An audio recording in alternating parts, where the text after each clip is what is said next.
ہے کہ تراویح کیا ہے۔ تراویح نہ فرض ہیں نہ واجب ہیں، تراویح ایک نفل عبادت ہے، ایک نفل عبادت ہے۔ رسول اللہ صلی اللہ علیہ وسلم ہر رات رمضان میں رمضان کے بغیر تہجد پڑھا کرتے تھے، لیکن عام معمول یہ تھا کہ رسول اللہ صلی اللہ علیہ وسلم 8 رکعت پڑھا کرتے تھے۔ حضرت عائشہ صدیقہ فرماتی ہیں کہ رسول اللہ صلی اللہ علیہ وسلم نے رمضان میں اور رمضان کے بغیر 8 رکعت پڑھے ہیں۔ اس کو کہا جاتا ہے قیام اللیل۔ قیام اللیل کا مطلب ہوتا ہے رات کو نماز پڑھنا۔ دوسرے الفاظ میں ہم اس کو کیا کہتے ہیں؟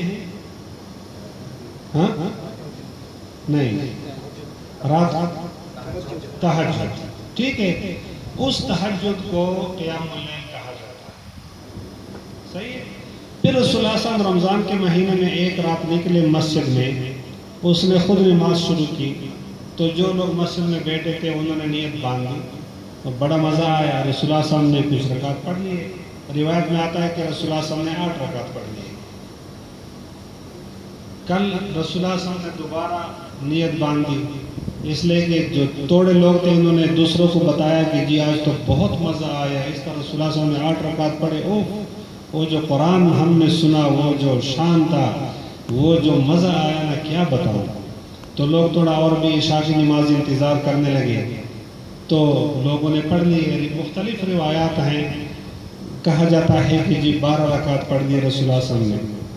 تیسری رات پھر پورا مدینہ منورہ، مرد عورت چھوٹے بڑے سب جمع تھے، رسول اللہ صلی اللہ علیہ وسلم نے پھر رکعت پڑھ لیے 20، بہت مزہ آیا۔ چوتھی رات ساتھ جو قریب گاؤں تھے وہ لوگ بھی پہنچے ہوئے تھے کہ ہم بھی یہ فیض حاصل کریں، تو رسول اللہ صلی اللہ علیہ وسلم گھر میں تھے، آپ نہیں نکلے۔ لوگ انتظار، مجمع بہت زیادہ تھا، آخر لوگوں نے اشارے دینے شروع کر دیے کہ اس طرح کہ ہم تو بیٹھے ہیں، کسی کو نیند آ رہی ہے، بچے رو رہے ہیں۔ تو پھر رسول اللہ صلی اللہ علیہ وسلم نکلتے ہیں اور آپ نے فرمایا کہ دیکھو، اگر آج بھی میں نے پڑھا ہے تو اللہ کو ہمارا یہ عمل اتنا پسند آیا ہے کہ مجھے ڈر لگتا ہے کہ یہ میری امت پر فرض ہو جائیں گے، اور جب یہ فرض ہو جائیں گے پھر تم مشقت میں مبتلا ہوں گے، اس لیے آج میں نے نہیں پڑھا ہے۔ یہ بھی کتنا بڑا احسان ہے۔ آج اگر 20 رکعت بھی فرض ہوتے تو ہم کیا کرتے؟ لوگ وہ 8 نہیں پڑھتے تو 20 کون پڑھتے؟ اب یہاں پہ 2 مختلف باتیں ہیں۔ اگر کوئی تراویح پڑھتا ہے تو تراویح میں اجماع امت ہے صحابہ کرام کے زمانے سے، اور تمام ائمہ، صرف امام مالک رحمۃ اللہ علیہ کے نزدیک 36 رکعت ہیں، 36، اور باقی سب کے نزدیک 20 رکعت ہیں، اس میں کوئی دوسری رائے نہیں ہے، ٹھیک۔ اور اگر کوئی قیام اللیل کرتا ہے تو قیام اللیل 8 رکعت ہیں جو تہجد کی نماز ہے۔ یہ آپ اب ڈیفائن کرو کہ آپ نے تراویح پڑھنی ہے یا قیام اللیل۔ جب رسول اللہ صلی اللہ علیہ وسلم نے چوتھی رات باجماعت نہیں پڑھا ہے، اس کا مطلب یہ نہیں تھا کہ آپ نے منع کیا کہ نہیں پڑھو گے، بلکہ اس کے بعد صحابہ کرام بدستور پڑھ رہے تھے، لیکن جماعت کی ایک شکل نہیں تھی۔ ہر بندہ 2 3 بندے اکیلے ہر بندہ پڑھ رہا تھا۔